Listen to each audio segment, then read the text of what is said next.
girl, I was fine with my hair. I was fine with how I wore it. But long story short, I'm in a space where I'm trying to gain and or regain healthy control in every area of my life.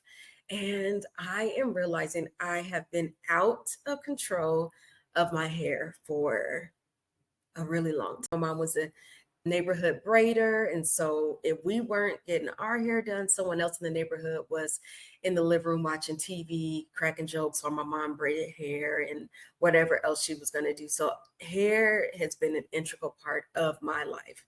It just was second nature that I always wanted to do things, braids, and I was used to weaves. And I didn't really get into wigs per se, but I wasn't opposed to the idea of them or other people wearing them. That I just thought if that's what you did and it looks good, like more power to you. You know what I mean? And so here I am in North Carolina, originally from Oregon, where a big part of my year, my hair would be braided up because it rained a lot in Oregon, y'all. And so it really didn't benefit me to keep my hair silk pressed.